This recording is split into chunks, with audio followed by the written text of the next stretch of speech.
Welcome to Retail Untangled. My name is Amie Larter, and this is the podcast where we speak to retail industry experts and find out business hacks that help them succeed. You won't find these gems anywhere else, and we have some superb stories from the coalface, as well as helicopter insights from retail industry leaders. Digital teams are under increasing pressure. To thrive in 2025, retailers need to master every customer interaction, and getting the digital experience right is more critical than ever before. In this episode, I chat with Contentsquare's Chief Marketing and Partner Officer, Jean-Christophe Pitié, to talk through their recent 2025 Digital Experience Benchmarks report to find out where retailers can optimize experience, remove frustrations, and drive growth. Your recent insights report analysed 90 billion sessions, 389 billion page views across over 6,000 websites to really focus in on the whole customer experience journey from initial acquisition to long-term retention. The results were really interesting. Before we dig into some of the more specific data, one of the top line takeaways from the report was that a series of smaller shifts is reshaping the customer experience. So can you start by painting a picture of the state of play today and then tell us how this butterfly effect, which it was described as in the report, has really changed the landscape in the recent years? I mean, I'm assuming that at some points in time there was bigger changes. Yeah, no, it's a great question. And if you zoom out. Let's imagine digital experience, customer experience is a Formula One race. It used to be very simple, you go full speed, you stay on the track. That's the job of marketers. Well, hey, you acquire, you get as much traffic as possible, you try to convert them. Very simple. And it feels like, in the last few years, that's your butterfly effects. A lot of small things change has been thrown at retailers and customers. And like in the Formula One racing, like unpredictable weather, sharp turns, unpredicted pit stops. And so in retail experience, it will be think about a Google search algorithm changing, LLM coming up, people shifting to social media or TikTok. That's all these small changes which are shifting the customer experience and the traffic landscape. And so that's why you can talk about butterfly effect, because you can't pinpoint really one small changes, but it's all the sum of these small changes that are making the massive impact we are seeing on traffic or conversions. Makes sense. So if we start at the top of the digital experience, and I'd really love to unpack, sort of weave our way through for our listeners, there's been a steep decline in owned and organic traffic. How is the traffic mix shifting, and what's the impact on acquisition cost and spend? We call it it's kind of the perfect storm. And sorry for being negative, but when I talk to all CMOs and retailers, they tell you it's a perfect storm. Less traffic overall. I think it's minus 3.3%. Retailer is minus 5%. More, as you said, more paid traffic or less organic, whatever way you want to look at it. And even within the paid traffic, you see more paid social. And we know paid social does not convert as well as paid search, for example. So if you align these three elements, and again, to give you some numbers, retailer traffic minus 5%, paid traffic is up 13%, which makes up, I think, 39% of all traffic. It means the total cost of acquisition for a customer, for retailers, has been going up by 19% over 2 years. So talking about inflation, that's a lot. And we all see it. It's not just a report. We have qualitative feedback too showing it. And so, again, I talked about some of the changes, but probably the biggest one are why traffic is going down. Overall, we see, and shifting to paid, we see Google search optimization, and it's small changes like the zero search click, AI overviews, for example. So you have less organic traffic, less SEO. You see a lot of people spending more time on social media, TikTok and so on, and Meta, and mobile too. With people spending more time on mobile and less on desktop, it's also impacting your traffic. So that's some of the changes impacting traffic. It makes sense. So not surprisingly, consumption, which measures session depth and time on site and scroll rate, dropped by 6.5%. What do you think are some of the reasons for this? Yeah, so we have less customers, more expensive, and they also spend a lot less time. What we call consumption is also engagement and you mentioned the metrics. And again, couple of things. One, the shift to mobile. We've been talking about 10 years about it, but it's really happening. And attention span on mobile phone is much shorter than on your laptop. And to give you some ideas on mobile, like in luxury consumer brands, it's 80% of the traffic is coming from mobile.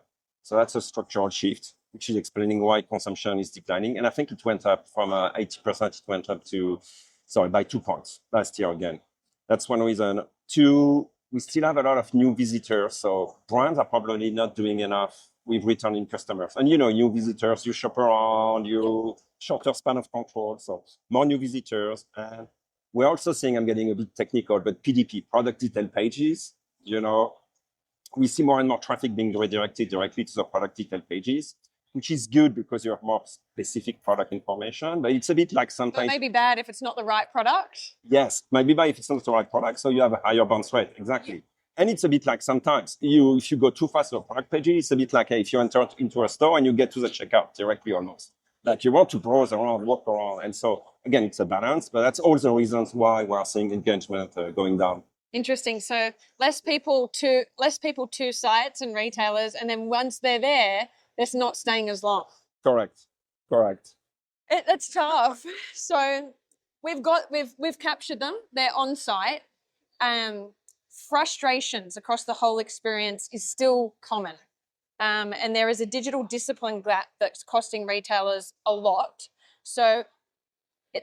And I mean, on the flip side, it's good to note that for those that have a really disciplined approach to experience monitoring, top performers removed about 4.5 times the frustrations. But I'm keen to understand, what's the real impact of frustration when we're talking numbers like this?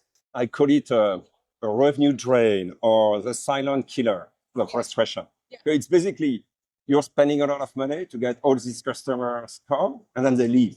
You're acquiring them, but you're not keeping them. Yes, it's throwing good money after bad money. So that's why we call it the silent killer. And if we explain, maybe let's explain in 2 seconds, what is frustration? Frustration is slow load time, usually less than 3 seconds, usually 2 seconds. Yeah. It's rage clicks. So when you click, we capture all of that data. You can see people clicking on a page, or it's not very easy UI, ergonomics is not really good. It's errors and so on. We all encounter. And it's still, as you said, it still haunts 40% of the experiences. It got better last year, but it still haunts 40%. And I'm sure you and me, we all have, if you think about it, I'm sure you can think about a website or mobile apps you used recently, you were frustrated about it. So it's still very, very high. And I think it's still really high because of the fact that people don't have this sort of discipline to, perfecting it over time. It feels like it's something that's more of a journey rather than a destination. You've got to be really on top of it. No, I think you're spot on. I think because I think it's getting better, but many brands are still very focused on conversions. Yeah. But again, now it's not about going fast and staying on track. It's about very precise driving, to go back to my earlier analogy. And two, I think customers' expectations also are raising. I think you and I, we have different expectations now than 10 years ago. So I think, as you said, it's a journey. Now, another finding from your report is that conversions fell 6.1% across digital, which is scary. But you also said that retailers are still really focused on that point. So it's interesting, right? Now, by addressing the things we've already spoken about in terms of, you've got the frustrations, we've got the traffic, and I'm assuming, an increase in paid social and that kind of thing. What other tips do you have for reversing this sort of conversion crisis? I would say it's a crisis. It's scary a little bit. I think there are a couple of things. One, obsess over speed. Yeah. We talked about it, frustration, but very fast load time, critical. Two, and retail is detailed. As you all know, I don't know if you heard this expression, I'm sure you've heard it. Retail is detailed, but I'm just going to give you a small anecdote. Last week, I was talking to the CMO of a luxury brand. I can't name him, like Breitling, Rolex-like, very high-end luxury.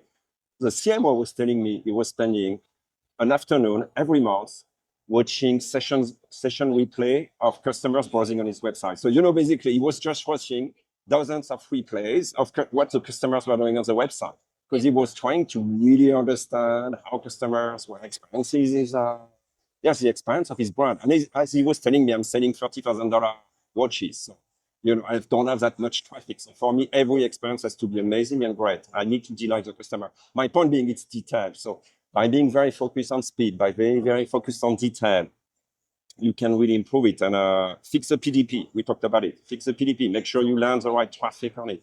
Probably the most important one is segmentation. Make sure you segment your data between returning customers. They want more personalization, and new customers. Don't land them on too fast on the checkout or product pages. So again, at the end of the day, it's all about data. Yeah. And without data, you don't. It's just another opinion. Yeah, interesting. And I mean, we hear a lot that it's all about data, but what's the missing piece for retailers? Because we have a lot of data, but it doesn't seem like we're translating that into action. I think it's. I say that at the end of the day, it's also about it's art and science. You need the data, but the art piece is what we talked about. It's like this CMO for a luxury brand and watching a session replay, trying to see what can delight. So I think for me, it's getting in a multidisciplinary companies, getting everyone coming together, thinking about the customer experience. So it's IT, data team, marketing team, business team, all coming together is critical. Looking at the same data, of course, is critical. Focusing on all this detail, removing the frustration. That's what really. That's what's really is going to make a difference. And do you think one of the struggles from a marketing perspective is that, is there a missing skill set? Because a lot of CMOs over time, as an example, aren't necessarily trained in that kind of technical data. What do you believe is the gap that people aren't getting to this point where they can really monitor and bring results? That's another question. Is like, hey, how do you measure the customer experience? Is it NPS? I think you had a podcast recently about NPS. Is NPS the right metric? So it's another debate. I think for me, there's no overarching issue. Arching issue. There's no easy solution. I think it's everything we say. It's no revolution. It's a journey. It's everything we said before. But I think I used to work for Microsoft. I run Microsoft.com, one of the biggest websites, and it's all about these small details, looking at qualitative and quantitative numbers. I think the qualitative insights you're getting from customers, posting session replay, doing surveys and so on, like you do for NPS, all of that brings it together. But I think for me, it's probably the one piece missing is making sure as a CMO or head of e-commerce, you have goals which are not only KPIs and data goals. Because otherwise you lose sight. Yeah. And I would assume that the head of e-commerce and the CMO have different remits sometimes, right? So it's potentially really understanding, what the outcomes are for this particular process. Because if you are looking at the KPIs for two very separate roles, that also might be a sort of shortfall in terms of the actual focus. Yeah, that makes sense. So if we look at this holistically, some of the stats, we have used the word crisis nearly almost more than once, but I'm sure getting the digital experience is, but as I said before, it's more of a journey, not a destination. What are some brands, or can you name some that are doing this well? Yes, can name those doing this well. I think yes. I think if you think about it, in the US, probably North Face. North Face is an amazing experience, and you can go both on their website. On B2C is an amazing one. In Europe, of course, some of the luxury brands like Louis Vuitton, Dior are all doing, I think, a pretty good job. And what do you think we can learn I think first they're trying to nail omnichannel consistency. It's hard. We've been talking about it for 15 years, but it's really hard still. But I think they are very focused on omnichannel consistency to really listen to them, because they know customers, they switch back and forth between both channels.